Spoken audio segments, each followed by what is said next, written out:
వక్రతుండ మహాకాయ కోటి సూర్య సమప్రభా నిర్విఘ్నం కురు మే దేవ సర్వకార్యేషు సర్వదా.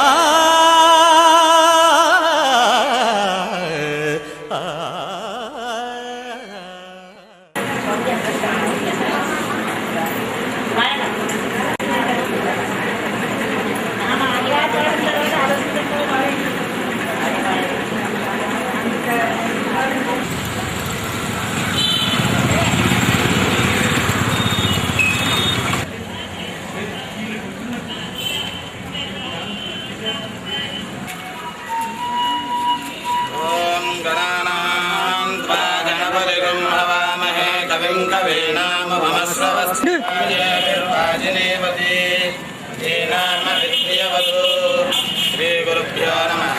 హరి ఓం. మమాగ్నే వర్చో విహవేశ్వస్తు వయంద్రియేమ మమ దేవా విహవే సంతు సర్వ ఇంద్రావంతో మరుతో విష్ణురగ్నిః మమాంతరిక్షమరుతో మమయుష్మయ్యం వాతః భవతాం కామే అస్మిన్ మయి దేవాద్రవిణమాయ దంతాం మయ్యాశీవస్తు మయి దేవహోదిః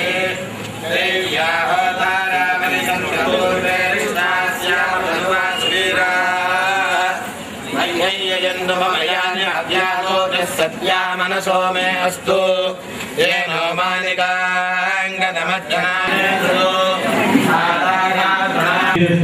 ఈ యొక్క కార్యక్రమాన్ని ముందు జ్యోతి ప్రజ్వలంతో మొదలుపెడుతున్నామండి. ఈ యొక్క జ్యోతి ప్రజ్వలని శ్రీపీఠం పుత్రాలు శ్రీమతి రాధారాణి వచ్చి జ్యోతి ప్రజ్వలం చేయాల్సిన కోరుతున్నాం.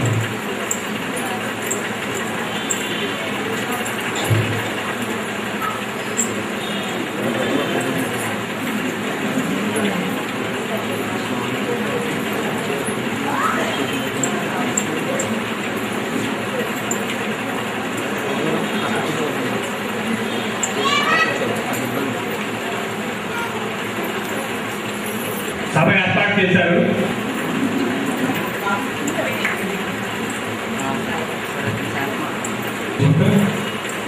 ఈ యొక్క స్వామీజీ ఒక కొత్త వారాన్ని సృష్టిద్దామని చెప్పి కోటి శివపంచాక్షరి నామలింగ జపించమని చెప్పి పెట్టి ఒక పెద్ద కార్యక్రమం చేద్దామని మనం అంటే రామకోటి రాస్తున్నారు, సాయికోటి రాస్తున్నారు. అసలు మూఢమంత్రమైన భక్తుల్ని సమకూర్చి వారితో కోటి నామాలు లిపులు చేసి ఈ భక్తులందరూ రాసిన ఈ కోటి నామాల పుస్తకాలని వారి చేతుల మీదుగా మొదటి సంచిగా శ్రీ కాలకూరి నాగవంటభూషణ గారిని, రెండవ సంచిగా శ్రీ వంటా రాఘవ గారిని వచ్చి తీసుకోవాల్సిందిగా కోరి ప్రార్థిస్తున్నాను. శ్రీమతి జానకీదేవి గారిని ముందుకు వచ్చి కూర్చోవలసిందిగా కోరుతున్నామండి. కోటి శివపంచాక్షరి నామలింగ జపయజ్ఞాన్ని శ్రీ పరిపూర్ణానంద స్వామి చేతుల మీదుగా మొదటి సంచిగా శ్రీ సరమణ రామలింగ స్వామి ఆలయ కమిటీ సెక్రటరీ శ్రీ కాలకూరి నాగవంటభూషణ గారు, ద్వితీయ సంచిగా శ్రీపీఠం కోసారి గారి శ్రీ వంటా రాఘవ గారు వారు తీసుకున్నారని. మిగతా పుస్తకాలు మీకు కావాల్సిన వారు కొంచెం మీటింగ్ అయిన తర్వాత బయట స్టాల్ పెట్టారండి. మీ అడ్రస్, మీ చిరునామా పూర్తిగా ఇచ్చి 21 రూపాయలు చెల్లించి పుస్తకం తీసుకుని దాంట్లో శ్రద్ధాభక్తులతో ఓం నమః శివాయ రాసి మళ్ళీ కమిటీ వారికి అప్పచెప్తే వీళ్ళన్నింటినీ స్వామీజీ ఉపయోగిస్తారు. కోరుకోరు, ముందుకు రావు. ఏంటంటే షిరిడి సాయి స్వర్ణ మందిరం అక్కడ నిర్మాణం చేసి చాలా అద్భుతంగా మన ధార్మిక కార్యక్రమాలను నిర్వహిస్తున్నారు. రేపు అక్కడ సామూహిక సత్యనారాయణ స్వామి వ్రతాలు అక్కడ ఆగవచ్చు. ఆయన మైక్ ఇచ్చుకోరు, మాట్లాడరు, అంత వెనకాలే ఉండి ఆధ్యాత్మిక కార్యక్రమాలు చేస్తుంటారు. వారి తరఫున నేను విషయాన్ని చెప్తున్నాను. అలాగే అందరికీ తెలిసి వచ్చింది, ఉపదేశ సారం వచ్చింది, అనేక కార్యక్రమాలు వస్తున్నాయి.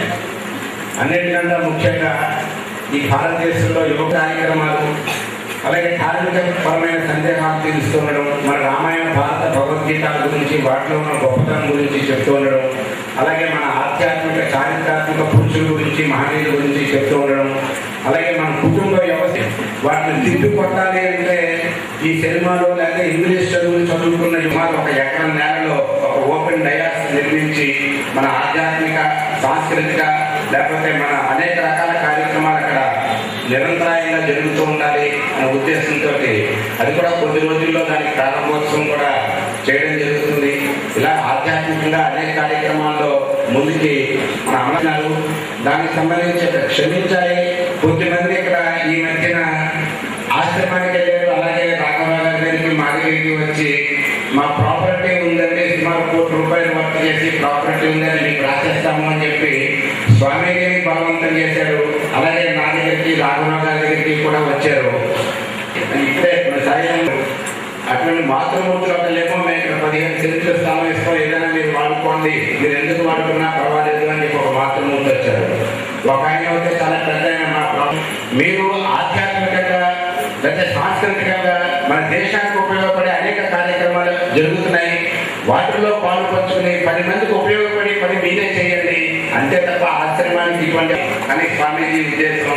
ఇటువంటి భక్తులు ఎంతమంది వస్తే ఎంతమంది జాగ్రత్తగా అయితే అంత మంచిది. వాళ్ళని సభాముఖంగా అటువంటి మాకు అప్లికేషన్ పెట్టిన వాళ్ళని క్షమించమని కోరుతూ చాలా మంది అడుగుతున్నారు, మా వారు ఊళ్ళో లేరు అంటే మా పిల్లలు ఊళ్ళో లేరు అని చెప్పేసి. మీరు ఒక్కొక్కరు వచ్చినా సరే చాలా పరమ పవిత్రమైనది, ఎలా వచ్చినా పర్వాలేదు, అక్కడ వచ్చి దర్శనావతం చేసుకోవచ్చు, అక్కడ స్నానం చేసి మంచి బట్టలు పట్టుకుని రావాలి, క్షమించాలి. మీరు ఏ విధమైన పూజా సామగ్రి తెచ్చుకోనవసరం లేదు, ఎందుకంటే అంతా కూడా మన సాయిరామ్ గారు ఆ సమయంలో అక్కడ ఏర్పాటు చేస్తున్నారు. దానికి ఒక 50 అక్కడ భోజనాలు కూడా అనంతరం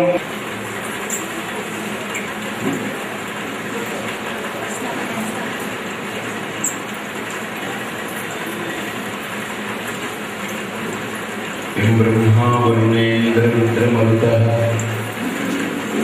स्तुवन्ति दिव्यैस्तवैः वेदैः साङ्गपदक्रमोपनिषदैः गायन्ति यं सामगाः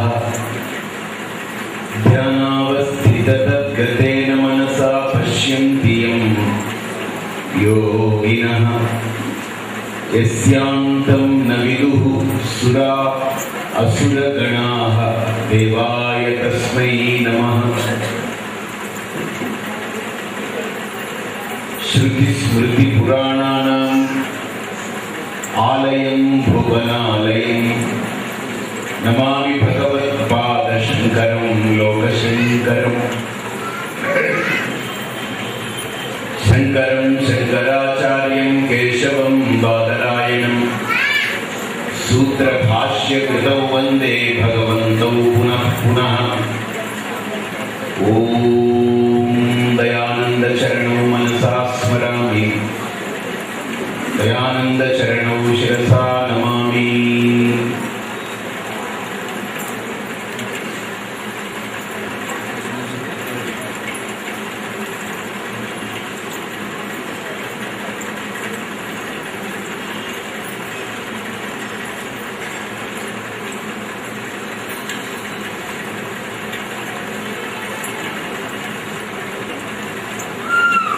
ఈరోజు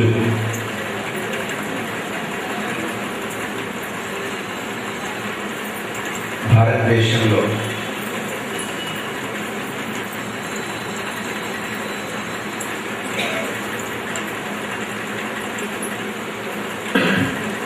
గుళ్ళకి ఎక్కడ లోటు లేదు, ఎక్కడ చూస్తే అక్కడ గుళ్ళే.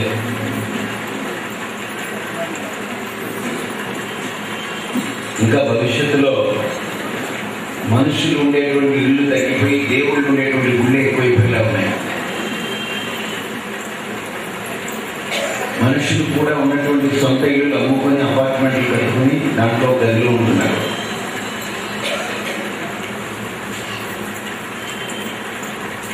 అయితే దేవాలయాలు ఇన్ని పెరుగుతున్నాయి,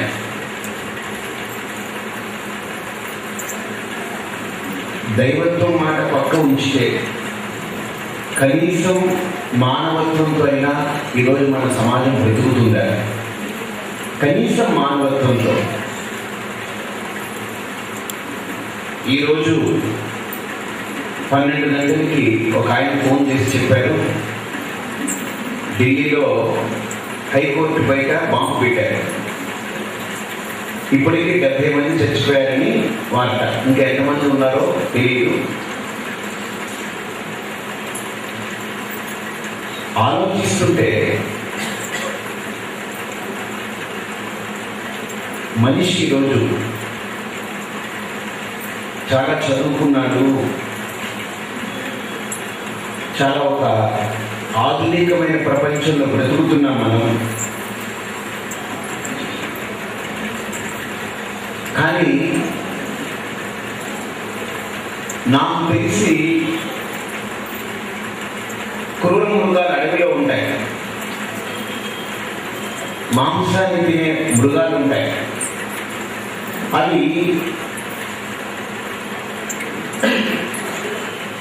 ఆకలి అయితేనే ఓ జంతువుని వేటాడుతుంది, చంపుతుంది, తింటుంది, వదిలేసి వెళ్ళిపోతుంది. ఆకలి లేకపోతే అనవసరంగా ఒక జీవిని హింసించదు. కానీ ఈరోజు ఒక మనిషి ఇంకొక మనిషిని వేటాడడం కానీ చంపడం కానీ చేస్తున్నాడంటే కడుపు కాదు. మరి వాడికి ఎక్కడ ఆకలి చెప్పండి? ఎక్కడ పుట్టిన ఆకలి? భావనలో పుట్టిన ఆకలి. కడుపుకు ఆకలి పుట్టి ఒకరిని చంపాలనుకోండి, తింటాడు. కానీ 70 మందిని చంపాడంటే వాడికి ఆకలి లోపల పుట్టింది.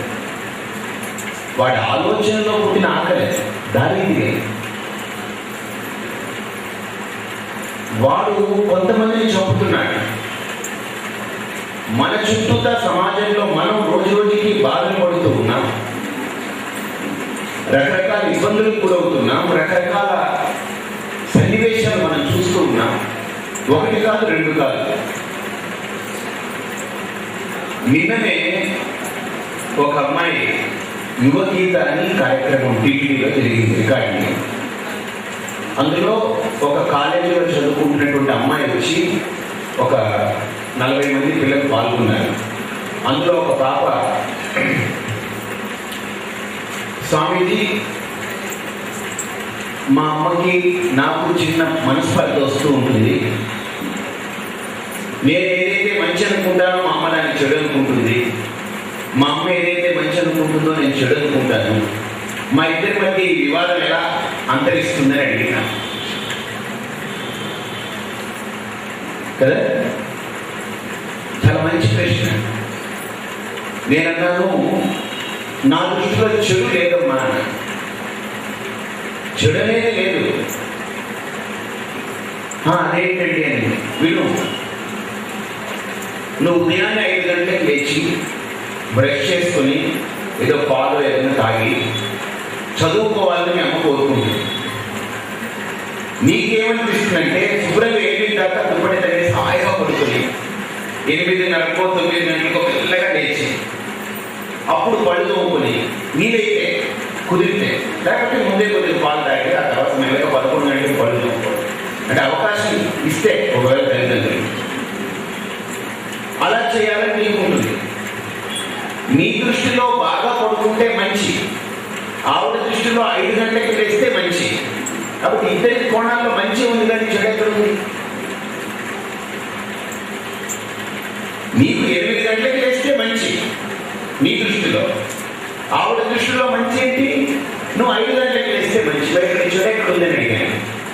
అంటే చెడు ఎక్కడండి, నేను 5 గంటలకు లేవాలని కూడా నాకు చెడుగా అనిపిస్తుంది, ఆవిడికి నేను 8 గంటలకు లేవడం ఆవిడకి చెడుగా అనిపిస్తుంది. అర్థమైంది కదా? సో దేర్ ఇస్ నో చెడు. చెడు అనేది ఈ లోకంలో లేదు, ఉండేది మంచి. ఆ మంచిని సరిగ్గా స్వీకరించలేకపోతే, అవగాహనతో స్వీకరించలేకపోతే అక్కడ ఉండేది చెడే. ఈ లోకంలో ఉండేది ధర్మమే, కానీ దాన్ని అవగాహనతో ఆచరించకపోతే అధర్మం అవుతుంది. ఈ లోకంలో ఉండేది పుణ్యమే, దాన్ని అవగాహనతో ఆచరించలేకపోతే పాపం అవుతుంది. ఎగ్జాంపుల్, మన గ్యాస్ హీటర్ వెలుగుతుంది, మంట వెలుగుతూ ఉంది కదా. వెలుగుతూ ఉన్నటువంటి ఆ గ్యాస్లో ఒకడు అనుకున్నాడు, స్వామి ఇప్పుడు దీని మీద గిన్నె పెట్టి దాంట్లో నీళ్లు పోసి బియ్యం కడుక్కొచ్చి అదంతా కడిగి శుభ్రం చేసి అందులో పోసి ఆ ఎసరు మరిగిన తర్వాత ఈ బియ్యం ఉడుకుతుంది, అప్పుడు దాన్ని వార్చి తినాలి. అంటే ఇంత అన్నం తయారవడానికి కారణం ఏంటి? నిప్పు. డైరెక్ట్గా నా నాలుగు నిప్పులో పెట్టిస్తే ఇప్పుడు ఇంత వెయిట్ చేయక్కర్లేదు, ఇంత కష్టం ఎందుకు? నిప్పు లేకపోతే ఇది అవ్వదు కదా. కాబట్టి నాకు ఇప్పుడు గిన్నె, నీళ్లు, బియ్యము ఉడకడం, వెయిట్ చేయడం, ప్లేట్ మీద పోసుకోవడం, మళ్ళీ కలుపుకోవడం, లోపల పెట్టుకోవడం, అల్టిమేట్లీ ఇన్ని పనులు చేసి తినడం కంటే డైరెక్ట్గా నేను నిప్పులో నాలుగు పెట్టేస్తే, గ్యాస్ నిప్పు నాలుగు పెట్టేస్తే బ్రహ్మాండం పెడతాం కదా. అంటే అక్కడ మనం ఉపయోగించుకున్నాం బుద్ధిని. ఈ నిప్పు నాకు ఉపయోగానికి పనికొస్తుంది, ఎలా ఉపయోగించుకోవాలి దాన్ని అర్థం చేసుకుంటున్నాం కాబట్టి, మనకు అపార్థం లేదు కాబట్టి దాన్ని సవ్యంగా మనం పరమార్థంగా వినియోగించుకుంటున్నాం. అదే మనకు అవగాహన లేదనుకోండి, దాన్ని ఏం చేస్తాం? అది మనల్ని హింసిస్తుంది. అంటే మనకు ఏ విషయం పట్ల అయినా అవగాహన లేకపోతే అది తప్పుదారి పట్టిస్తుంది. ఏ విషయం పట్లనైనా ఒక అవగాహన ఉంటే సక్రమంగా నడిపిస్తుంది. కాబట్టి ఇక్కడ మూలం ఏంటి? ప్రధానం అవగాహన. నేను అమ్మాయికి చెప్పాను, మీ అమ్మగారు 5 గంటలకు లేవమంటున్నారు, నువ్వు 8 గంటల దాకా పడుకుంటే బాగుంటుంది అంటున్నావు. ఓకే, నువ్వు 8 గంటల దాకా ఎన్ని రోజులు పడుకున్నావు అని అడిగాను. రోజు అలాగే పడుకున్నాను. సరే, ఒక్క 10 రోజులు కష్టమో నష్టమో నా గురించి, నేనేది ఇప్పుడు మీ అమ్మని కాను, నాన్నని కాను, నీకు ఏ సంబంధం లేదు. ఓకే, మీ అమ్మగారు కరెక్టా, నువ్వు కరెక్టా అని పరీక్షించుకోవాలి కదా. నువ్వు ఇంతకాలం 8 గంటలకు వేస్తున్నావు, మీ అమ్మకి నచ్చట్లేదు, మీ ఇద్దరి మధ్య చిన్న వివేకం ఉంది. నువ్వు ఇప్పుడు నుంచి ఒక 10 రోజులు 5 గంటలకి వేస్తానని నువ్వు అలారం పెట్టుకో. 5 గంటలకి లే, బ్రష్ చేయి, కొద్దిగా వాకింగ్కి వెళ్ళిరా, పుస్తకం పెట్టుకుని చదువుకో. 10 రోజులు చేయి నా గురించి, తర్వాత నాకు మళ్ళీ చెప్పుకోవాలి. ఈ ప్రోగ్రామ్ ఒక 2 రోజులు అయింది. కరెక్ట్గా వెళ్ళిన తర్వాత నెక్స్ట్ డే మొదలుపెట్టింది ఆ అమ్మాయి. నాకు 2వ రోజు ఫోన్ చేసి, స్వామి అసలు చాలా బాగుంది ఇప్పుడు. ఏమని అడిగాను. ఏమని అడిగితే, నేను 8 గంటలకి లేచిన తర్వాత కూడా ఇంకా ఏమిటో బండగా ఉండేది, కూడా ఏదో ముద్దుగా ఉండేది, కానీ ఇప్పుడు 5 గంటలకు లేచిన తర్వాత ఫ్రెష్నెస్ ఉంది నాకు. అంటే నేను అడిగాను, ఇప్పుడు మీ అమ్మ కరెక్టా, నువ్వు కరెక్టా అని అడిగాను. మా అమ్మగారే కరెక్ట్ అని, ఇది కూడా తప్పే అన్నాను. ఏమంటే అడిగింది, ఇది మీ అమ్మ కనిపెట్టింది కాదు. ఎవరు కనిపెట్టారు? మన పూర్వీకులు కనిపెట్టినటువంటి శాస్త్రాలు. దాన్ని మీ అమ్మగారికి వాళ్ళ అమ్మగారు చెప్పడమో, వాళ్ళ అత్తగారు చెప్పడమో, పెద్దలు చెప్పడమో, ఆవిడ గుర్తించి దాన్ని ఆచరించి నీకు చెప్పింది. దాంట్లో ఉండేటువంటి ఔన్నత్యాన్ని, ఔచిత్యాన్ని నీకు చెప్పింది. నువ్వు దాన్ని ఎక్స్పీరియన్స్ చేయలేదు, నువ్వు దాన్ని అనుభూతి పొందలేదు, నువ్వు అందుకనే వాదులాడుతున్నావు. అంటే ఇప్పుడు మంచి చెడు అనేది లేదు ఇక్కడ. మంచి అవగాహన చేసుకుంటే ఏ చెడైతే ఉందో తనకు తాను వదలబడుతుంది, మంచినే పడుకుంటాను. కాబట్టి ఈరోజు మనం వాడు చెడ్డవాడు చెడ్డవాడు చెడ్డవాడిని విమర్శించడం కంటే చెడ్డవాడికి అవగాహన కలిగించగలిగితే చెడ్డతనం పోతుంది, మంచి మిగులుతుంది. కాబట్టి మనం చేయవలసిన పని కూడా ఈరోజు సమాజంలో ఒక అవగాహన కలిగించాలి, ఒక అవేర్నెస్ క్రియేట్ చేయాలి. ప్రతి వ్యక్తిలో ఒక అవగాహన కలిగించాలి. ఏమన్నా అందరూ పెడతాం, గుడి ఉంది. నేను ప్రాక్టికల్గా మాట్లాడుతున్నాను. ప్రాక్టికల్గా మీకు ఒక మాట చెప్తున్నాను. నేను చిన్నప్పుడు వినాయక చవితికి ఇళ్లలో మట్టి వినాయకుడిని తయారు చేసి పూజ చేసేవారు. ఇప్పట్లాగే ప్లాస్టర్ పరిష్కారం మట్టితో అమ్మేవారు. ఎప్పుడు నేను చెప్పేది 25 ఏళ్ల క్రితం నేను ఇంట్లో ఉన్నప్పుడు, అప్పుడు 10 ఏళ్ళు 11 ఏళ్ళు 10 ఏళ్ళు అనుకుంటా, 9 ఏళ్ళు 10 ఏళ్ళు. అప్పుడు మా అమ్మగారు వాళ్ళు నన్ను ఉదయాన్నే స్నానం చేయమని, తువాలు నడుము చుట్టుకోమని, అలాగే వెళ్ళి మా వీధి చివరిని అమ్మేవారు వినాయకుడి బొమ్మలు. ఆ మట్టితో అచ్చు వేసి అమ్మేవారు. అలా వరుసగా పెట్టి ఉండేవారు. మేము వెళ్ళి తీసుకొచ్చేవారు. వెళ్ళి ఒక వినాయకుడిని తీసుకురాని డబ్బులు ఇచ్చారు. నేను వెళ్ళి ఆ వినాయకుడి బొమ్మ తీసుకొచ్చాను. తీసుకొచ్చేటప్పుడు చిన్నపిల్ల అంటే ఆడుతూ ఉన్నాను, ఎగురుతూ ఉన్నాను, వాడుతూ అలా వస్తూ ఉంటే ఆ వినాయకుడికి బొమ్మ తగిలింది, దేనికో సైకిల్కు దేనికో తగిలింది. నేను పట్టించుకోలేదు. ఇంటికి వెళ్ళిన తర్వాత ఆ వినాయకుడి బొమ్మ తెచ్చామంటే తెచ్చాను, ఇచ్చాను. ఇస్తే వాళ్ళు చూసుకున్నారు, సొట్టబడిపోయింది. మీకు బుద్ధి లేదా, ఈ సొట్టబడిపోయి పట్టుకొస్తావా అని అన్నారు. అరే ఇప్పుడు మరి షాప్ వాడు తీసుకోవడేమో ఎలాగా అనుకుంటూ తీసుకెళ్ళాను. బాధపడుతూనే భయపడుతూనే తీసుకెళ్ళాను. ఆయన పిలిచాడు, ఏం బాబు ఏం మళ్ళీ వచ్చాడు, ఇంటికి ఇద్దరు పట్టుకు వచ్చాడు, ఇంటికి వెళ్ళాను అన్నాడు. వెళ్ళాను అంకుల్, నేను ఇంటికి వెళ్ళాను, వినాయకుడి బొమ్మ ఇచ్చాను. ఏమన్నాడు, ఇది చొట్టబడిపోయింది అంటే. ఎలా చొట్టబడింది అన్నాడు. నేను తీసుకెళ్తున్నప్పుడు ఆడుతూ ఎక్కడో తగిలినట్టు నాకు గుర్తు లేదు, నా వల్లే చొట్టబడింది, మా అమ్మగారు వాళ్ళు తీశారు. అవునా, అలాంటి పెట్టే మంచి చూసి తీసుకుపోవాలి.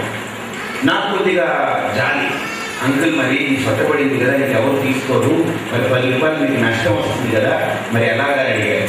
నీకు ఎందుకయ్యా, నువ్వు పట్టుకుపో అన్నాడు. లేదంటూ నా వల్ల నీకు నష్టం రావట్లేదన్నా. సరే అయితే నిలబడన్నాడు.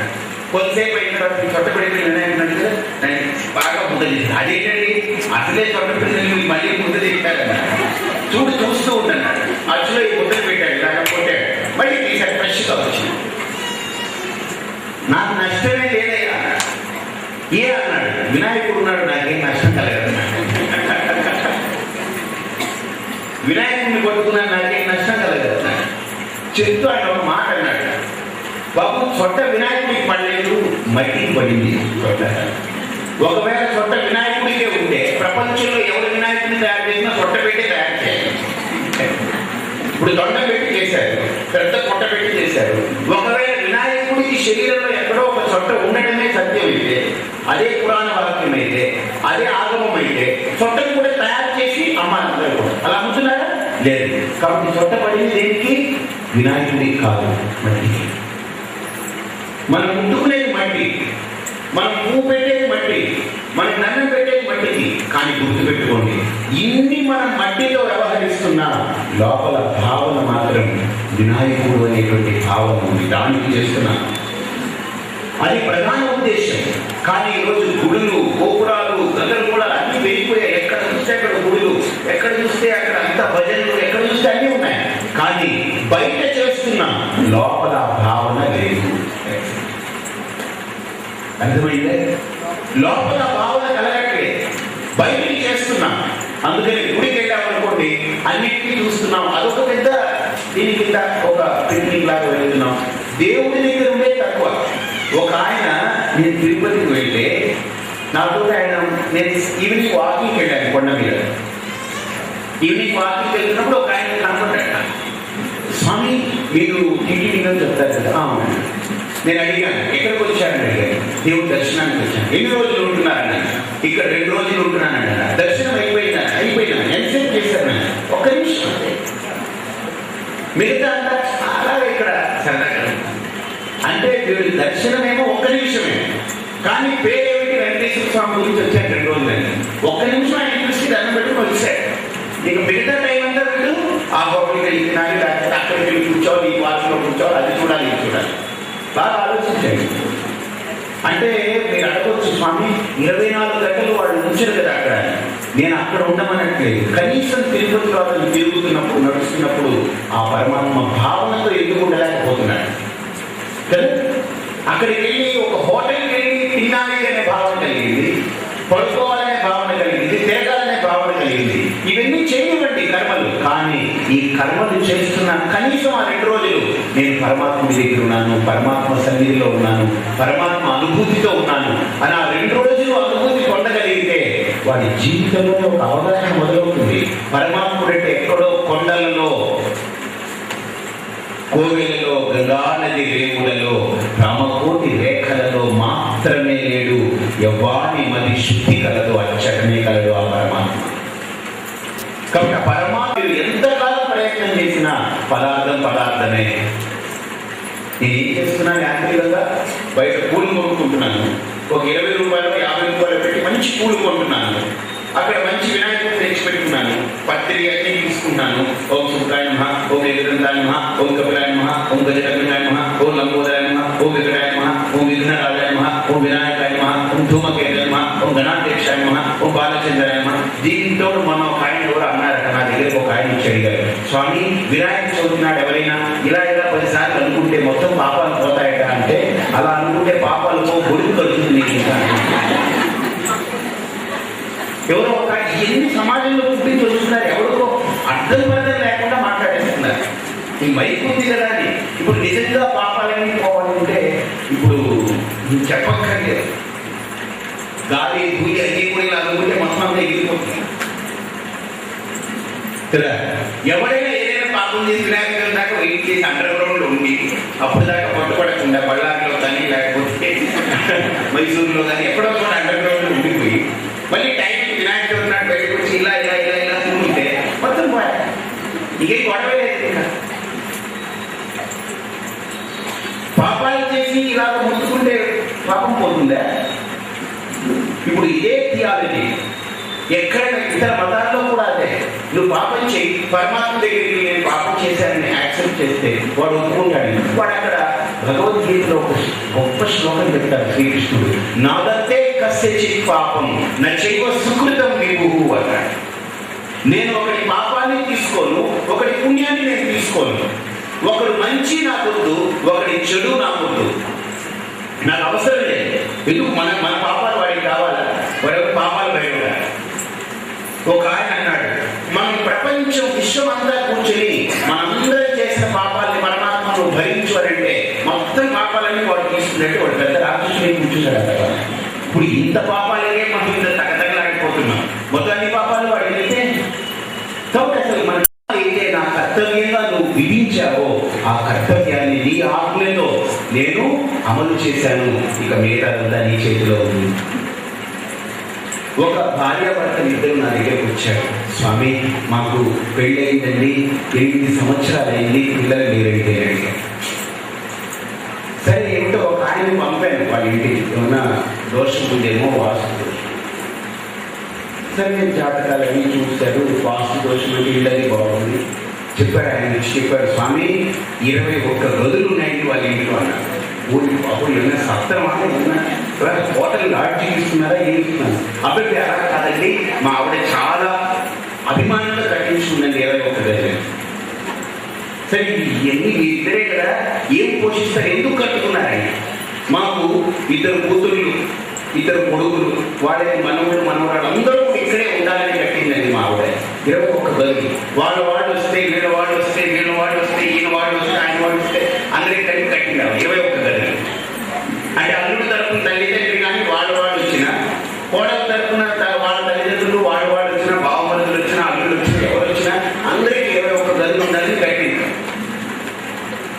అసలు లేదు ఏది వాళ్ళందరికీ కట్టిండారు. సరే ఎందుకు ఏమిటి అని అడిగితే నేను అడిగాను, 21 గదులు మీరు ఎలా మెయింటైన్ చేస్తున్నారు? నేనంతా బూజుపట్టిపోతాను, ఏం అవ్వదండి అంటాడు ఆయన. ఏమంటే నేను ఈరోజు 21వ గదిలో పడుకుంటానండి, ఆవిడ మొదటి గదిలో పడుకుంటాను. ఆవిడ మళ్ళీ 2వ గదికి వస్తే నేను 20వ గదికి వస్తాను. మళ్ళీ ఆవిడ 3వ గదికి వస్తే నేను 19వ గదికి వస్తాను. ఆవిడ 4వ గదికి వస్తే నేను 18వ గది. ఇలా గదులు మార్చుకుంటూ ఒక పాయింట్కి వస్తాను. ఆవిడ ఇలా దూకుతుంది, నేను ఇలా దూకుతాను, మళ్ళీ ఇలా వెళ్తాను. సో ఎవరు పడుతున్న గది వాళ్ళు రోజు క్లీన్ చేసుకోవాలి. కాబట్టి మన 21 గదులు ఎప్పుడు నీట్గా ఉంటుంది. అందుకనే పిల్లలు కూడా నీట్గా లేరు. ఇంక మీరు ఏ స్వామికి దగ్గరికి వెళ్ళినా, ఏ గుడికి వెళ్ళినా, ఏ కృష్ణమూర్తి గారి దగ్గరికి వచ్చి ఏమండి నా చేయి చూడండి, కాలు చూడండి అంటే ఏం పుట్టారా మీకు? 21 గదులు ఎందుకు కట్టున్నారు? దీనికి ఉడుకులు కింద దీనికి సేవ చేస్తూ పడినా ఏమిటి? మీరు ఏం చేయాలో అది చేయాలి. దాన్ని విడిచిపెట్టి ఎక్కడికి తిరిగిన ప్రయోజనం లేదు. అలాగే ఒక రైతు సరిగ్గా విత్తనం చల్లకుండా నేను యాగం చేస్తాను, దేవుడు నాకు పంట ఇవ్వాలంటే ఇవ్వలేడు. గుర్తుపెట్టుకోండి, ఒక పిల్లాడు చదవలసినటువంటి విద్య సరిగ్గా చదవకుండా ఒక పంతులు గారి దగ్గరికి ఏం చేస్తే బాగుంటుందనంటే 100 కొబ్బరికాయలు కొట్టి నీకు ఎందుకు అని అంటే 100 కొబ్బరికాయలు కొట్టి వీడు పరీక్షకి వెళ్ళారంటే ఒకవేళ ఆలోచించండి, వీడు ఏమీ చదవకుండా 100 కొబ్బరికాయలు కొట్టి పాస్ అయితే ఆ తర్వాత పరిస్థితి ఊహించండి ఎలా ఉంటుంది. కొన్ని కర్తవ్యాలను చేస్తూ పరమాత్మ మీద భారం పెట్టాలి. నేను స్విచ్ వేశాను, లైట్ వెలుగుతుంది, బికాజ్ ఆ స్విచ్ ఆ లైట్కి. ఒకవేళ అక్కడ ఉన్నటువంటి నేను వేసిన స్విచ్ లైట్ వెళ్ళకపోతే ఓహో నా పొరపాటు, ఇంకో స్విచ్ వేస్తాను, వెలగలేదు. ఇంకో స్విచ్ వేశాను, వెలగలేదు. ఇంకో స్విచ్ వేశాను, వెలగలేదు. అక్కడ 5 స్విచ్లు ఉన్నాయి, 5 వేశాను, ఆ లైట్ వెలగలేదు. అప్పుడు నేను విచారణ చేస్తాను, ఓహో ఈ 5 స్విచ్ల్లో ఏదో ఒక స్విచ్ ఆ లైట్ది కానీ వెలగలేదంటే కరెంట్ లేదు. ఆలోచిస్తున్నానా లేదా? అలాగనే మనిషి ప్రతి కర్తవ్యాన్ని కూడా, ప్రతి కార్యాన్ని కూడా అవగాహనతో ముందు చూపుతూ ముందుకెళ్ళాలి. ఒక భావుకతతో ముందుకు నడవాలి. అవగాహన లేవాలి మనిషిలో. ఆ అవగాహనే కనుక ఉదయించకపోతే వ్యక్తిలో, ఆ ఆలోచన దృక్పథం కనుక ఒక వ్యక్తిలో పుట్టకపోతే ఇవన్నీ ఇలాగనే తయారైపోతాయి. కేవలం మనం ఎదురుగుండా ఒక విగ్రహాన్ని పెట్టుకుంటాం, మనం 10 నిమిషాలు పూజ చేస్తాం. ఒక ఆయన అన్నారు, స్వామి నేను ఒక రోజు 1.5 సేపు పూజ చేస్తానండి అన్నాడు. 1.5 సేపు ఒక రోజుకి పూజ చేస్తాడు. నన్ను తీసుకెళ్ళాడు వాళ్ళ ఇంటికి. నేను వెళ్ళాను. ఆయన పూజ చేస్తుంటే నేను పక్కన వెనకాల కూర్చున్నాను. నేను జపం చేస్తూ కూర్చున్నాను. చాలా మంచి మందిరం, చాలా బాగుంది. దాంట్లో కూడా చిన్న స్ప్లిట్ వేసి పెట్టుకున్నాడు, చల్లగా ఉంది, అన్ని బాగున్నాయి. ఆయన ఒకటి నా దగ్గర కంప్లైంట్ చేశారు. పూజ చేసి వచ్చిన తర్వాత, స్వామి నీకెలా అనిపించింది అన్నాడు. నాకెలా అనిపించింది? నీ పూజ నీకెలా అనిపిస్తుందో నాకేం తెలుసు, నేను నా జపంలో నేనున్నాను. స్వామి నేను ఇలా 15 ఏళ్ళగా 1.5 సేపు పూజ చేస్తాను. అబ్బా చాలా ధన్యుడు అన్నాను. కానీ స్వామి నాకేం కలగట్లేదట. ఏం కలగాలని అడిగాను. అతను అన్నాడు, స్వామి టిఫిన్ చేస్తుంటే నా మైండ్ చాలా కాన్సన్ట్రేషన్గా ఉంటుంది. నేను స్నానం చేస్తుంటే ప్రతి అవయవాన్ని నీట్గా శుభ్రంగా దృష్టి పెట్టి నేను స్నానం చేస్తాను. బ్రష్ చేసుకుంటున్నప్పుడు కాన్సన్ట్రేషన్ ఉంది, పలహారం తింటుంటే కాన్సన్ట్రేషన్ ఉంది, టీవీ చూస్తుంటే కాన్సన్ట్రేషన్ ఉంది, నేను ఎవరికైనా మాట్లాడుతుంటే నాకు కాన్సన్ట్రేషన్ ఉంది. కానీ దేవుడి గదిలోకి వచ్చి పూజ మొదలు పెట్టగానే అక్కడ ఉన్నట్లేదండి మనసు. మంత్రాల పాటలు చెప్పేస్తున్నాను, పూలు విసిరేస్తున్నాను, కానీ నా మనసు అయితే దేవుడి దగ్గర లేదండి. ఏమని అడిగాను. ఎదురుకుండా కృష్ణుడిని పెట్టుకున్నాం కదా, చాలా అందమైనటువంటి విగ్రహం, చాలా బాగుంది. మీ ఆవిడ చక్కగా అలంకరించింది, దీపాలు చక్కగా అలంకరించి పెట్టింది, ధూపం ఉంది, అగరవత్తులు ఉన్నాయి, చక్కగా సాంబ్రాణి వేశారు, పువ్వులు అలంకరించారు. ఎందుకు నీకు దృష్టి ఆగట్లేదు? చూస్తున్నానండి. మొదట్లో కృష్ణుడిని చూస్తున్నాను, పువ్వు తీసుకుంటున్నాను, వేస్తున్నాను. 1-2-3 మంత్రాలు వేయకపోతే మనసు ఎక్కడికో పోతుంది. కేశవాయ మహా, నారాయణ మహా, మాధవాయ మహా, గోవిందాయ మహా, కృష్ణ మహా, మధుసూదనాయ మహా, విక్రమాయ మహా, మామనాయ మహా, శ్రీధరాయ మహా, ముషికజాయ మహా, పద్మనాభాయ మహా, దామోదరాయ మహా, శంకరాయ మహా, వాసుదేవాయ మహా, పద్మనాయ మహా, నురుదాయ మహా, అధోక్షిదాయ మహా. సరే, నేను ఇది కూడా ప్రయత్నం చేశాను. కళ్ళు తెరిచుంటే కదా మన సమస్య అని నేను కళ్ళు మూసుకుంటున్నాను. కళ్ళు తెరిచుంటే పూల మీదకో పంచపాత్ర మీదకో వెళుతుంది. కళ్ళు మూస్తే ప్రపంచం అంతా జరుగుతుంది. బాబోయ్ నా మనసు. కళ్ళు తెరిచుంటే ఎదురుకుండానే తిరుగుతూ ఉంది, కళ్ళు మూస్తే ప్రపంచం అంతా తిరిగిస్తుంది. ఎక్కువ తిరుగుతున్నా మనసు. ఎందుకు అంటే నువ్వు ఇడ్లీకి ఇచ్చినంత విలువ కృష్ణుడికి ఇవ్వలేదు. నీ చర్మాన్ని చక్కగా సంస్కరించుకునే దానికి ఇచ్చినంత విలువ, సబ్బుకి ఇచ్చినంత విలువ కృష్ణుడికి ఇవ్వలేదు. ఎదుటి వ్యక్తితో మాట్లాడేటప్పుడు నువ్వు చాలా కాన్సన్ట్రేటెడ్గా మాట్లాడుతున్నాను అంటున్నావు, చాలా ఎరుకతో మాట్లాడుతున్నా, నాకు అవగాహన ఉందని అంటున్నావు. ఎదుటి వ్యక్తికి ఇచ్చిన విలువ కృష్ణుడికి ఇవ్వలేకపోతున్నావు. పడకకి ఇచ్చిన విలువ కృష్ణుడికి ఇవ్వలేకపోతున్నావు. అంటే నీ దృష్టిలో కృష్ణుడు అని అంటే ఒక విగ్రహం వరకే పరిమితం చేశావు. అందుకని నీ మనస్సు కూడా ఏమైంది, ఎంతసేపు చూస్తావా ఆ కృష్ణుని, ఆ విగ్రహం పక్కన పడేయండి, అది ఎక్కడికో పోతుంది. కానీ ఆ కృష్ణ తత్వాన్ని, ఆ కృష్ణుడనేటువంటి ఆ దైవత్వాన్ని నువ్వు అనుభూతి పొందడం మొదలు పెడితే నువ్వు కృష్ణుడిని వదిలిపెట్టవు. నువ్వు కాదు, నీ మనస్సే వదిలిపెట్టదు. కాబట్టి ఈరోజు మనందరం భక్తులమే. ఎలాంటి భక్తులము అని అంటే బాగా ఆలోచించండి. భగవంతుడు ఉన్నాడు అని నమ్ముతున్నాం, నమ్మకానికే పరిమితమై బ్రతుకుతున్నాం. కానీ ఆ భగవత్ తత్వాన్ని అనుభూతి పొందాలనే ప్రయత్నం మన నుండి మొదలవ్వాలి. భగవంతుడు ఉన్నాడని నమ్మకంతో కాదు బ్రతకాలి. ఆ నమ్మకం ఉన్నా లేకపోయినా ఒకటే. కానీ ఆ నమ్మకం ఎప్పుడు పరిపక్వం అవుతుంది అని అంటే ఆ భగవత్ తత్వాన్ని నేను అనుభూతి పొందాలి అనే ఆలోచన మొదలైనప్పుడు, ఆ ఆలోచన మొదలైనప్పుడు నేను ఒకసారి ట్రైన్లో వెళుతూ ఉంటే, ఈ మధ్యకాలంలో ట్రైన్లో నేను కూర్చున్నాను. రాత్రి ఎక్కాను. అందరూ అంటే 7 o'clock స్వామీజీ కదా అని. ఇప్పుడు నాకు పేరు హైదరాబాద్లో కానీ బెంగళూరులో కానీ ఏంటంటే 7 గంటల స్వామి, 7 o'clock స్వామి. సో 7 o'clock స్వామీజీ అంటే ఇదేంటి మరి 7 o'clock బ్లేడ్ విన్నాను నేను. ఇంతకు ముందు లేదు, ఇప్పుడు ఉందో లేదో తెలియదు. బ్లేడ్ కంటే చాలా కరెక్ట్గా ఉంటుందండి. మీకు వదిలేని పదాలని ఇంకా చాలా షార్ప్గా ఉంటుంది. ఆయన చేశారు. ఆయన లేచి నన్ను చూస్తున్నాడు. చూడండి, దండం పెట్టింది. ఆయన ఏం అర్థం కావట్లేదు. వాళ్ళ అబ్బాయిని లేపింది, చిన్నపిల్లాడు. వాడిని లేపేసింది, అమ్మాయిని లేపేసింది. ఎదురుకుండా ఎవరో ఆడని లేపేమంటుంది ఆయన చెప్పి. ఇది నన్ను లేపే బాగుంది, పిల్లలు లేపే బాగుంది, ఎవరో కళ్ళు వాళ్ళు కొడతాడు. కుదరదు. స్వామిని కూర్చున్నాడు. బాగా ఆలోచించండి. ఆవిడలో ఆ ప్రేమ, ఆవిడలో కలిగినటువంటి ఆ అనుభవము అవతల వ్యక్తికి లేదనుకోండి, వాడు లేవదు. నన్ను ఎన్ని మీద పడుకున్నాడు, వాడికి మిడిల్ బర్త్, నేను నా కూర్చోన్నాను. లేకపోతే స్వామి పమ్మలా కూర్చున్నాడు. అదైతే నీకు అభిమానం ఉంటే ఉండొచ్చు, వాళ్ళతో వాడు కొడతాడే పట్టుకుని వాడు ఎవడో ఇష్టో ఈయనంటే ఇష్టం ఉందో లేదో తెలియదు. ఆలోచించాను. నేనంటే ఆవిడికి అభిమానం, నేనంటే ఆవిడికి ప్రేమ, నేనంటే ఆవిడకి ఆ భక్తి, ఆ గౌరవం ఉంది. ఆవిడలో ఈ భావాలన్నీ పొంగిపోతుంటాయి. ట్రైన్ పోతున్నాయి. మీకెందుకు నేను ఈయన ఎక్కడ పోతాము బయటికి రోగవాళ్ళ రెస్టారెంట్ తీసుకురావడానికి మీకు ఎందుకంటే మీరు చెప్పండి. ఈయన బయటకున్నాడు, ఈయన గురించి ఉన్నాడని వదిలిద్దాం బయటపెట్టిపోయి అంటే ఈవిడ భావుకతకి, ఈవిడ ప్రేమకి హద్దు లేకపోతే ఏది ఏమైపోయినా నా కడుపు నింపాడు ఆవిడ. ఆ ప్రేమ, ఆ మాతృవాత్సల్యం, ఆ తల్లిదండ్రులు వచ్చేసింది ఆవిడకి. మా స్వామి అంతే. ఇంకా ఆవిడకి ప్రపంచం కనపడదు. భర్త, పిల్లలు, ఆ ఎదురుకుండా వాడేవాడు ఏం కనపడదు. నాకు సౌకర్యం కావాలంటే. అలాగనే ఒక పరమాత్మ తత్వాన్ని కనుక నేను అనుభూతి పొందడం మొదలు పెడితే ఈ ప్రపంచం కనపడదని నాకు వాడే కనిపిస్తుంది. వాడి గురించే బ్రతుకుతుంటాను. మన్మనా భవ, మద్భక్తో భవ, మధ్యాచి భవ, మామేవ నమస్కురు, మామేవైష్యతి యుక్త్వైవం ఆత్మానం మత్పరాయణ. ఆవిడ చూడండి, ఇంకేం కనబడట్లేదు, కాళ్ళు చేతులు ఆడట్లేదు. వెంటనే సంచి ఉంటుంది, ఇలా ఓపెన్ చేసింది, జల్దీలు తీసిపెట్టింది ఒక ప్లేట్లో, ఈ అరిసెలు తీసిపెట్టింది, ఇంకో ప్లేట్లో వడలు పెట్టింది, ఇవన్నీ పెట్టేసింది తీసి. ఇది ఏమిటమ్మా, ఇది ఎక్కడి నుంచానన్నాను.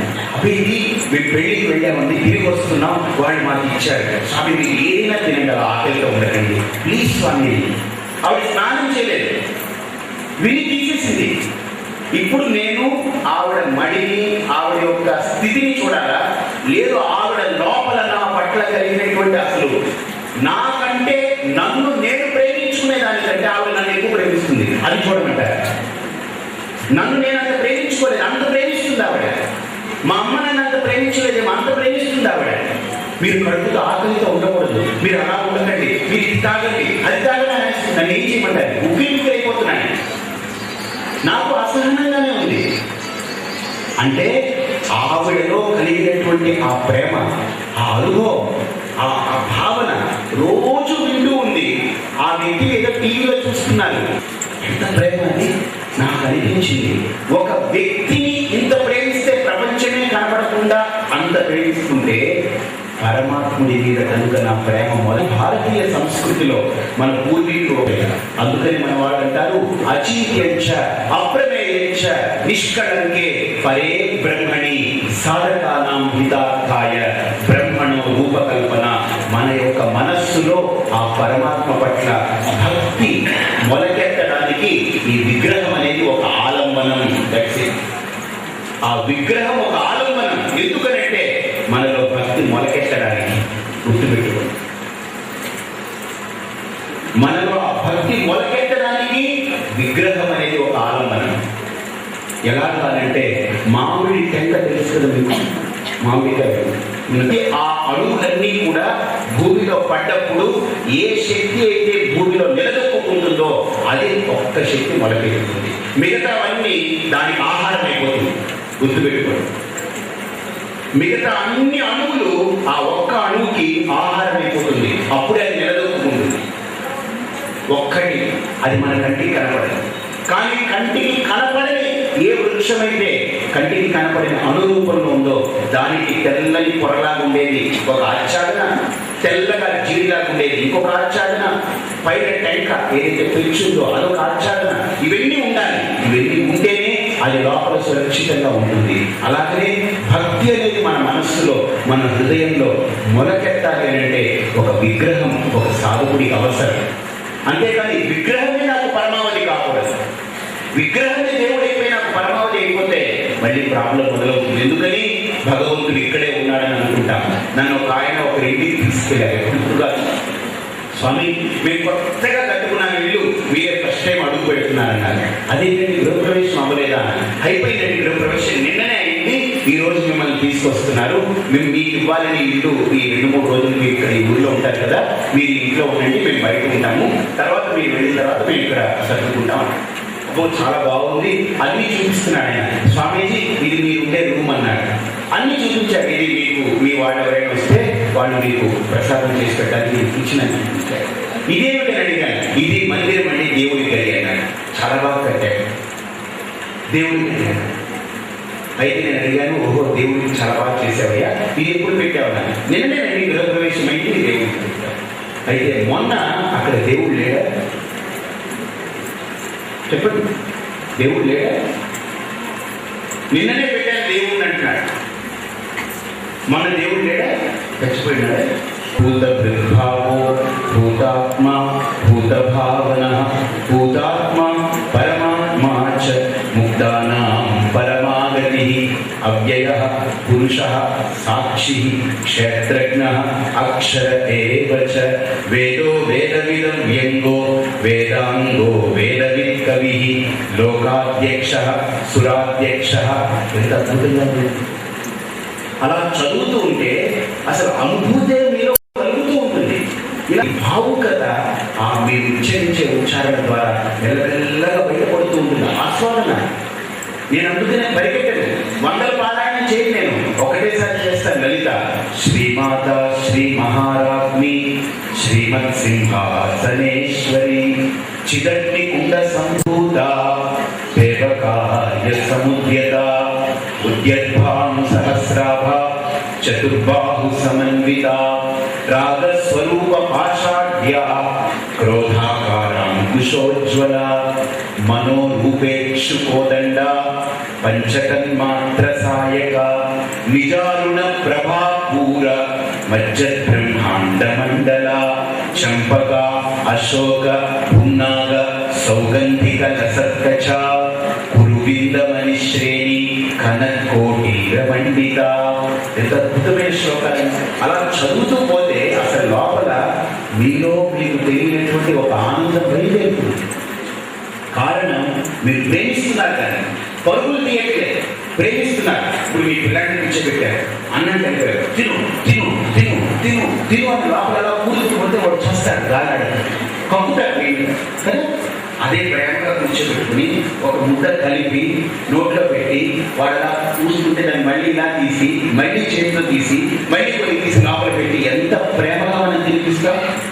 ఒక పిల్లాడికి అన్నం తెప్పించే దగ్గర తల్లికి ప్రేమ కావాలి. అదే మీరు బట్టలు కొనుక్కునేదానికి షాప్ పెట్టారు, వాడు వేసాడు ఏదో ఒక పీకు నుంచి డబ్బు వేసి పనినంటారా, నా దీన్ని నలుపుతారు, దాన్ని నలుపుతారు, ఈయన నలుపుతారు, వాడిని నలుపుతారు, అన్నింటినీ నలుపుతారు. నలిపి నలిపి నలిపి నలిపి పైన చూసి కింద చూసి ఈ పక్క చూసి ఆ పక్క చూసి అది చూసి ఇలా వేసి చూసి ఆ దానికి వేసి చూసి అద్దంలో చూసి మన పైన వేసుకుని వాడి పైన వేసి ఈవిడ పైన వేసి అన్ని చూసి ఎంతో ఆరాధించి ఎంతో దాన్ని ఆస్వాదిస్తాం కదా. అప్పట్లో మనం ఎంతో ప్రేమను చూపిస్తున్నాం. ఒక పిల్లాడికి అన్నం తినిపించే దగ్గర ప్రేమ చూపిస్తున్నాం. మన బ్రతుకులో ఎన్ని సంఘటనలకి ప్రేమ చూపిస్తున్నాం, కానీ భగవంతుడి దగ్గర కూర్చున్నప్పుడు మాత్రం ఆ ప్రేమ లేదు. జస్ట్ ఏదో ఒక బిజినెస్ లాగా, ఒక కాంట్రాక్ట్ లాగా ఏదో రాజుని చేసేసి దీపం పెట్టి అగరవతి పెట్టి పెట్టేస్తే అది ఒక క్రియ కాదు, అనుభవం. భగవంతుడు అనేటువంటి ఒక పదార్థం కాదు, అనుభవ వేద్యమైనటువంటి సత్యమే. భగవంతుడికి మనకి ఎప్పుడైనా బాధ వస్తే ఎవరితో మాట్లాడక్కర్లేదండి. అందరూ ఇంట్లో ఉన్న దేవుడి గదిలోకి తలుపు వేసుకుని కూర్చుని ఒక దీపం పెట్టి ఆ దేవుడి ముందు కూర్చుని ఏమిటి నీ బాధ, ఏంటి నాకు వచ్చినటువంటి కష్టం ఏంటి, ఎందుకు నాకు ఈ కష్టం వచ్చింది, ఆయన ఫోటోవే, ఆయన ఏం మాట్లాడు, ఆయన ఇలా ఉన్నది ఇలానే ఉంటాడు, లేకపోతే ఇలా ఉన్నది ఇలానే ఉంటాడు, లేదు ఇలా కూర్చున్నవాడు ఇలానే ఉంటాడు, ఆయన ఏం మాట్లాడు, ఆయన మీరు బాధపడ్డానికి కూర్చోడం అనడు, ఆయన మార్పు ఉండదు. కానీ మీరు మాట్లాడడం మొదలు పెట్టండి, దాంతో మాట్లాడండి, దాంతో మాట్లాడడం నేర్చుకుంటే ఆయన ఏం కదలడు, కానీ అన్నీ మీరు కదిలిపోతాయి. ఆ స్థితి మీరు పొందగలగాలి. మీరు మాట్లాడడం మొదలు పెట్టండి. అది విగ్రహం అనుకోకండి, అది రాయి అనుకోకండి, అది ఫోటో అనుకోకండి, దేవుడే, దైవమే. ఆ దైవం అనే భావన నాకు కలిగినప్పుడు నాతో మొన్న ఒక చెప్పాడు. ఏం చెప్పాడంటే, స్వామి నేను జనరల్లీ స్వామి అంటే నేను ఎప్పుడు వెళ్ళలేదండి, నేను రోజు మా అమ్మ నన్ను ఉదయాన్నే నేర్చుకుంది, నేను కూడా జాగింగ్ అది చేసుకుని వచ్చి 6:45 కల్లా నేను టీవీ పెడతాను, మీరు చూస్తుంటాను, నాకు ఒక్కటే అనిపిస్తుంది స్వామిజీ అన్నాడు. ఏంటంటే నేను టీవీ ఆన్ చేస్తాను కదా, మీరు రాగానే నాకు టీవీ కనపడదు, ఆ లైట్ కనపడదు, ఏం కనపడదు, మీరు కూడా కనపడండి, మిమ్మల్ని దాటి లోపలికి ఎక్కడికో వెళ్ళి మీరు మాట్లాడే మాటల్లో ఏమిటో నేను ఒక స్థితికి వెళ్తున్నాను అన్నాడు. అది కావాలి, అది కావాలి. నన్ను చూస్తున్నప్పుడు టీవీ కనపడకూడదు, నేను కూడా కనపడకూడదు, నా రూపం ముఖ్యం కాకూడదు, నా మాట మిమ్మల్ని ఎక్కడికి చేర్చాలో అక్కడికి చేర్చగలిగితే నేను కృతజ్ఞునే, మీరు కృతజ్ఞులే. అది లేకుండా పక్కన చూసే అనుకుంటూ కూర్చుంటే కుదరదు. వాళ్ళు ఎందుకు రాశారు? 3 గంటలని రాశారు. నాకు 3 గంటలు నేను ఎప్పుడు మాట్లాడాను అంటే మీరు అన్ని ఊరి నుంచి వస్తారు. 3 గంటలు అంటే ఇంచుమించు 3:30-4 గంటలకు వచ్చి కూర్చున్నారు. ఇప్పుడు 7 దాటిపోయింది, ఇంకా మీరు కదలట్లేదు. కారణం వ్యక్తి ప్రధానమైతే ఇంతసేపు ఉండలేదు. ఏదో ఒకటి మాట ద్వారా మీరు ఎక్కడికో చేరాలి, ఆ మాట మిమ్మల్ని ఎక్కడికో చేర్చాలి.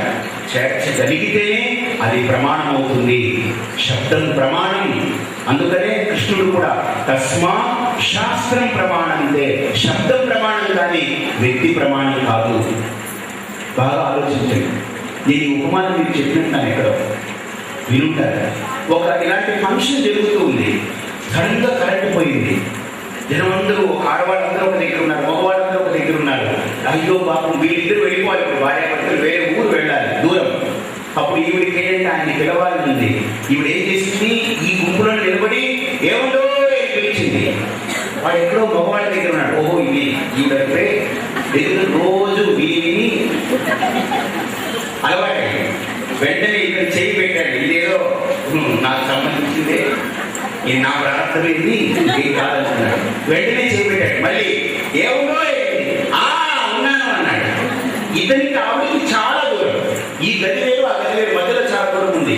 కానీ ఆయన ఆ శబ్దాన్ని విని ఉన్నాను అన్నాడు. ఆయన తెలుస్తుంది కదా. అప్పుడు వెంటనే ఆయన ఏమి అనగానే ఆ శబ్దము, ఆ ధ్వని, ఆ ప్రేమ, ఆ పలకరించి తెలిసి మళ్ళీ ధైర్యంగా అడుగులు మళ్ళీ ఏమే అన్నాడు. వచ్చాడు. ఈవిడ జరిగింది అనుకుంటూ జరుగుతున్నారు శబ్దాలు. దగ్గరికి వచ్చారు. ఇప్పుడు ఈవిడ తగిలింది ఆయనకి. ఇప్పుడు ఏమే పట్టుకున్న తర్వాత ఇంకెందుకు శబ్దం? ఈ మాట దేనికి? కలపడానికి. కాబట్టి ఇక్కడ ఒక గురువు కూడా ఒక శబ్దాన్ని ఉచ్చరిస్తున్నప్పుడు ఆ శబ్దము మిమ్మల్ని తీసుకెళ్లి నడిపిస్తూ పరమాత్మని కలపాలి. కలపకపోతే గురువు వ్యర్థం, మీరు వ్యర్థం, దేవుడు వ్యర్థం, ముగ్గురు తీర్థం ప్రసాదంగా ఉంటుంది. అందుకని శబ్దమే ప్రమాణం. కాబట్టి మనం భగవంతుడు ఎదురుకుండా కూర్చున్నప్పుడు అది ఒక రాయి, అదొక ఫోటో, అదొక విగ్రహం బుద్ధితో. అలాగే ఈ ప్రపంచాన్ని కళ్ళతో చూడండి, కానీ పరమాత్ముని నీ బుద్ధితో గుర్తించగలరు. దృష్టి జ్ఞానమయీ కృత్వా పశ్యేత్ బ్రహ్మమయం జగత్. కంటికి అలా కనిపిస్తూ ఉంది, కానీ నీ మనసుకి ఏమనిపిస్తుంది? నీళ్ళు. మీ కంటికి కుండ కనిపిస్తుంది, కానీ మనస్సుకి ఏమిటి? ఏమిటి? మట్టేనా? మట్టిని ఎక్కడ చూస్తున్నారు? లోపల. కుండను ఎక్కడ చూస్తున్నారు? బయట. బయట పదార్థం, లోపల యథార్థం. అలాగే ప్రపంచంలో మీరు బయట పదార్థాన్ని చూస్తూ లోపల యథార్థాన్ని చూడగలిగే స్థాయి పెరగాలి. ఆ పెరగడం కోసమే ఇక్కడ మనకు మన పూర్వీకులు ఒక పూజ, ఒక భక్తి, ఒక గుడి, ఒక ఆరాధన, ఒక క్రమం అనేది పెట్టారు. సంస్కారం. ఎందుకని? దీని ద్వారా మనం సంస్కరింపబడతాం, మన మనస్సులో పవిత్రత ఏర్పడుతుంది. అంతేకాని ఏదో ఒక వ్యాపారానికో లేకపోతే ఒక దేవుడి దగ్గరికి వెళ్ళి అన్నీ ఇచ్చావు కానీ వెళ్తాడు, అన్నీ ఇచ్చావు స్వామి భగవంతుడు, నేను ఏదైనా ఇచ్చానండి, కానీ ఒక్కటే ఇవ్వలేదు. ఏమిటండి? నేను అనుకున్నదనే అయిపోయేలాగా ఇవ్వలేదండి. అది ఎందుకురా దేవుడు అనిపిస్తున్నాడు. ఇంక మళ్ళీ వాడి దగ్గర నేను ఊరిని కుట్టుస్తున్నాను ఎందుకు తిరగాలి? నేను ఇంట్లో కూర్చొని అనుకుంటే అయిపోయేలాగా చేస్తే బాగుంటుంది. ఒకవేళ భగవంతుడు అది ఎక్కడో దాక్కున్నాడు, వాడు ఎక్కడున్నాడో నాకు భయపడిపోయి దాక్కున్నాడు. ఉన్నాడని నమ్ముతున్నాడు కదా. అది ప్రహ్లాదుడు కూడా నమ్మాడు నారాయణుని. ఎలా నమ్మాడు?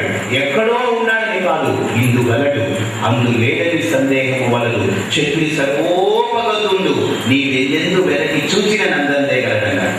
ఇప్పుడు మనం కూడా నమ్ముతున్నాం భగవంతుని.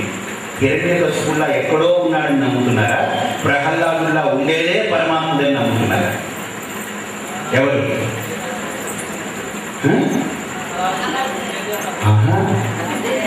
మీరు యథార్థం చెప్పండి. అది తప్పు కాదు.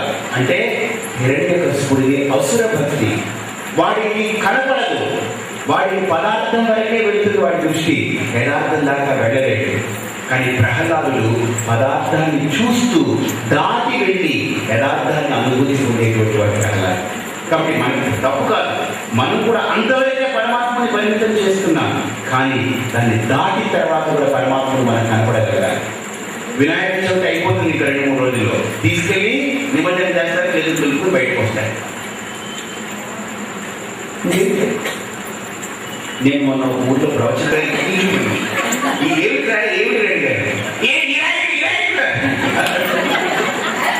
ఇలానే అడిగాడు. వాళ్ళకి కరెక్టేరా వినాయకుడే ఇది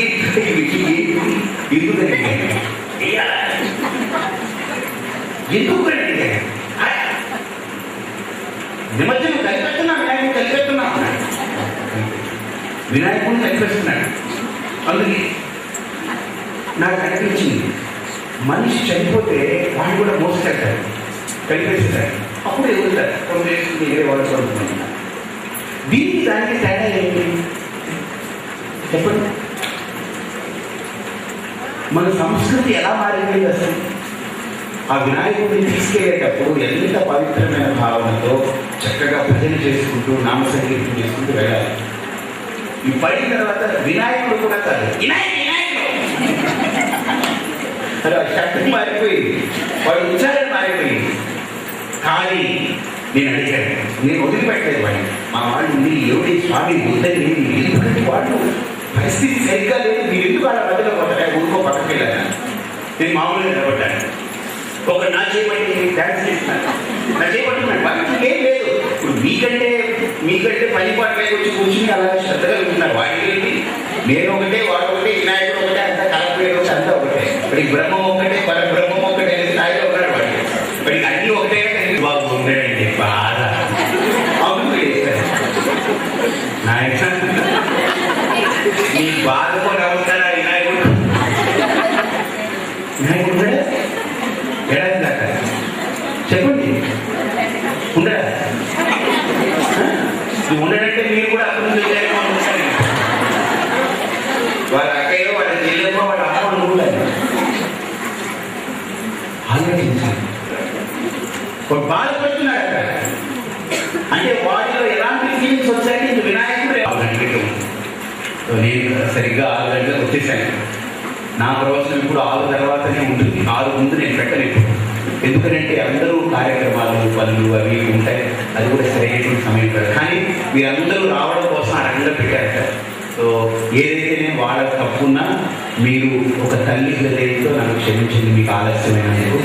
మళ్ళీ మీరందరూ కూడా అభిమానంగా ప్రేమతో ఇక్కడ కూర్చుని ఇంతసేపు విన్నారు. తప్పకుండా కార్తీక మాసంలో నేను మాట ఇచ్చాను, 11వ సంవత్సరం అక్కడ జరగబోయేటువంటి లక్షరుద్రాక్ష పూజ, అలాగనే మహాకుంభాభిషేకానికి నేను ఏం చెప్పానంటే, ఇది గుర్తుండిపోయేలా ఒక 11 మంది స్వామీజీలు, మాతాజీని పిలిపిద్దాం. వాళ్ళందరితో హిందూ ధర్మ సమ్మేళనం ఒకటి పెడదాం. మంచి మన ధర్మంలో ఎన్నో అంశాలని, ఎన్నో విషయాలని ముందు ఉంచే ప్రయత్నం చేస్తారు. అందుకు పునాదిగా మొత్తం కోనసీమ అంతా కూడా కలిగి రావాలి. ఈ కార్యక్రమానికి ఒక పెద్ద ఊరేగింపు ఉంటుంది. ఈ శివస్తూపం దగ్గర ఆ పుస్తకాలు కూడా, ఈ రాసినటువంటి పుస్తకాలన్నీ కూడా, మీరు రాసిచ్చినటువంటి పుస్తకాలన్నీ అక్కడ వేయడం జరుగుతుంది. ఒక స్తూపం కూడా నిర్మిస్తున్నాము. ఆ కార్యక్రమానికి అందరూ ప్రముఖులందరూ, ఇక్కడ ఉన్నటువంటి వాళ్ళ పెద్దలందరూ కూడా వాళ్ళందరి ఆశీస్సులతో 11 మంది స్వామీజీలు, మాతాజీలు అందరూ ఉంటారు. అప్పుడు మనందరం కలిసే, మేము పెద్ద మీరు చిన్న కాదు, అందరూ నేను మీ కొడుకుని అంతే. అలానే మీరు భావించండి, నన్ను మీరు ఒక కర్ణ కొడుకులా భావించండి. ఇలా పెద్ద స్వామీజీ ఒక గురువు అక్కర్లేదు. నాకు అటువంటి మనల్ని దూరం చేసే స్థానం నాకు వద్దు. మనల్ని దగ్గరికి చేసేటువంటి ఆప్యాయత కావాలి, అనుబంధం కావాలి. కాబట్టి అందరం కలిసి ఆ రోజు పంచాక్షరి చెప్పుకుంటూ అమలాపురం అంతా కూడా అమలేశ్వరుడు. అమలాపురం అంటే అమలేశ్వరుడు, శివుడిది ఈ క్షేత్రమే. అమలాపురం అంటే ఎవరిది? శివుడిది ఈ క్షేత్రమే, పరమశివుడి. అందుకనే అమలాపురం ఈ కోనసీమ చుట్టూతా 121 శివాలయాలు ఉన్నాయి మొత్తం. ఇదంతా కూడా భద్రమండలం అనే పేరు దీనికి భద్రమండలం, అమలాపురానికి ఒక పేరు ఉంది, భద్రమండలం. 121 శివాలయాలతో పరివేషితమైంది. మధ్యలో అమలాపురం ఉంది. అంటే ఇంతమంది శివుళ్ళ మధ్యలో ఉన్నటువంటిది, దాంట్లో మలం ఉండదుగా, నిర్మలమైనది. అందుకనే అమలాపురం, ఏ మలము లేనటువంటిది అని అర్థం అన్నమాట. కాబట్టి ఇక్కడ ఒక శివస్తూపం, దానికి చిహ్నంగా ఒక పెద్ద శివస్తూపం ఏర్పాటు చేసి అందులో ఇటువంటి ప్రముఖులందరూ ఎవరైతే పెద్దలందరూ ఉన్నారో అందులో వాళ్ళందరినీ తోడు తీసుకొని మీ అందరితో పాటు 11 మంది స్వామీజీ మాటల్ని మనందరం నడుస్తూ పంచాక్షరి చెప్తుంటే మొత్తం 121 శివాలయాలకి కూడా మన శబ్ద తరంగాలు పాకాలి. అలాంటి స్థాయిలో మనం చేస్తాం. దానికి ఆ రోజున ప్రధానంగా భద్రకర రామజోగేశ్వరరావు గారే దాన్ని ముందు నడిపిస్తారు కార్యక్రమాన్ని. ఆయన నడుస్తూ నడిపిస్తారు. నాకు ఆయన అంటే ఒక వాత్సల్యం, ఒక అభిమానం. ఆయన నేను ఏదైనా కార్యక్రమం చేస్తున్నా, స్వామి మీరు చాలా పెద్ద కార్యక్రమం చేస్తున్నారు, ఇక్కడ దిగ్విజయంగా జరగాలని మనస్ఫూర్తిగా ఆ కార్యక్రమం దిగ్విజయం జరగాలని కోరుకునే వ్యక్తులు ఆయన. విదురుపాక ఆయన గాడుగారు, ఆయన వీరొకరు, ఇలా చాలామంది, అలాగే రాములు గారు, కృష్ణమూర్తి గారు, అందరూ నా కార్యక్రమాలన్నింటినీ అభిమానించి నిజంగా వయస్సులోనూ జ్ఞానంలోనూ అన్నింటిలో వాళ్ళు నాకంటే పెద్దవాడు. కానీ వాళ్ళ ప్రేమతో నేను ఇక్కడ పైన కూర్చున్నా. అర్థమైంది? వాళ్ళ ప్రేమతో నేను పైన కూర్చున్నా. సో కాబట్టి నిజంగా వీళ్ళందరితో కలిసి మనం ఆ రోజు స్వామీజీ వస్తారు, మాతాజీ వస్తారు, అందరూ వస్తారు. నిజంగా పంచాక్షరి చెప్తూ అఖండనామం చెప్పుకుంటూ పురవీరుల్లో తిరిగి ఈ గ్రంథం ఏదైతే ఉందో ఎవరు రాసింది వాళ్ళు శిరస్సు మీద పెట్టుకుని వస్తారు. వాళ్ళు ఎవరు రాసిన గ్రంథం వాళ్ళు శిరస్సు మీద పెట్టుకు అలా పెట్టుకున్నారు. ఇవన్నీ అప్పచెప్పారు. ఓకే, అక్టోబర్ 24కి అప్పచెప్పండి. దానికి అక్కర్లేదు, అదంతా మీ స్వామిని మోస్తారు. మీ రాతని మేము మోస్తాం. మీకు అర్థమైందే? మీకు అర్థమైంది? మీ రాతని మేము మోస్తాం అంటే మీ ఇంకోలా ఏవో ఊహలు పెట్టుకోకండి. మీరు రాసిన పంచాక్షరిని మేము మోస్తాము అని అన్నారు. అంటే ఊహించారు మా రాత్రి స్వామిని మోస్తారు. రేపు నుంచి మీ ఆయన భోజనం అడిగారు, ఆయన స్వామిని అడిగారు, ఆయన పెట్టారు. మీ రాతని మేము మోస్తామంటే మీరు రాసినటువంటి పంచాక్షరిని దీన్ని మేము మోస్తామని చెప్పారు. అర్థమైందే? ఇది మీరు ఎందుకు ఇలా మాట్లాడి చెప్పవలసింది పాలసీ. అలా చెప్పి వెళ్ళారంటే ఎక్స్ప్లెనేషన్ ఇవ్వకపోతే మొత్తం జనమంతా నెక్స్ట్ డే కాకినాడ ఉంటారు. ఏమోనండి మా ఆవిడ చెప్పి మీరే తీసుకుంటారంటే కూడా మా రాత్రంతా మీరే మొత్తం అందులో క్రాప్ హాలిడే ఇప్పుడు వాటికి పని కాబట్టి ఆ రోజు కార్యక్రమం ఉంటుంది. అలాగే రేపు నేను మిమ్మల్ని అందరినీ మళ్ళీ కలుస్తాను ఆ సాయిబాబా దగ్గర. మీ అందరినీ మళ్ళీ నేను కలుస్తాను. అక్కడికి అందరూ రండి. అందరికీ కూడా ఉచితంగా అంటే 200 మందికి అక్కడ ఏర్పాటు చేశారు. మీరు ఏమీ తీసుకురానక్కర్లేదు. అర్థమైతే మీరు స్నానం చేసి మడిగా శుభ్రమైన వస్త్రాలు ధరించి చక్కగా మీరు అక్కడికి వస్తే మీకు ఆసనంతో సహా పంచపాత్రలతో సహా అన్ని మీకు ఏర్పాటు చేసి కడుపు నిండా మీకు భోజనం పెట్టుకోవచ్చు. వ్రతం చేయించి రేపు ఏకాదశి గురువారం అక్కడ జరుగుతుంది. అన్నవరం నుండి మీకు రూపులు వస్తున్నాయి. అక్కడ గుడి నుండి వాళ్ళు ప్రసాదం పంపిస్తున్నారు. అక్కడ నుండి చిన్న టవల్ కూడా జగదీష్ వాళ్ళు వెళ్ళి మాట్లాడి దాన్ని మీ గురించి తెప్పిస్తున్నారు. కాబట్టి ఇతరత్ర మిగతా పూజా ద్రవ్యాలు కూడా వాళ్ళు ఏర్పాటు చేస్తారు. రేపు మీతో కూడా అక్కడ నేను కలుస్తారు. మిమ్మల్ని అందరినీ మళ్ళీ ఇంకొకసారి చూసే అవకాశం నాకు, ఆనందం మీకు కదా మనందరికీ కలుగుతుంది. రేపు మళ్ళీ కలుస్తారు. అలాగే మనకు నవరాత్రి కార్తీక మాసంలో 21వ తేదీ, 22వ తేదీ, 23వ తేదీ మనకు కార్యక్రమాలు జరుగుతుంది. అందులో 21వ తేదీన హిందూ ధర్మ సమ్మేళనం ఉంటుంది. అందరూ స్వామీజీలు వస్తారు. మనందరం కూడా అది ఎక్కడో నిర్ణయం చేసి అందరికీ తెలియజేస్తారు. ఆ స్వామీజీలు అందరూ కూడా మాట్లాడతారు. నేను కూడా ఉంటాను. మీరందరూ నన్ను మాట్లాడబట్టి మాట్లాడుతున్నారు, వాళ్ళు మాట్లాడిస్తారు. కాబట్టి అందరం మాట్లాడతాం, అందరం దానికి మీరందరూ రావాలి. ఆ 3 రోజులు కూడా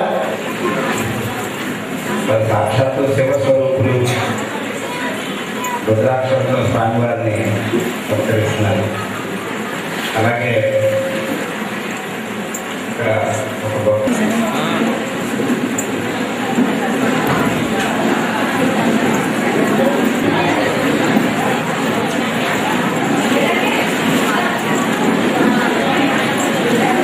అలాగే అందరికీ కూడా నేను మీ అందరి తరఫున ఆ కార్యక్రమంలో 3 రోజులు ఇక్కడే ఉంటాను కాబట్టి 21, 22, 23,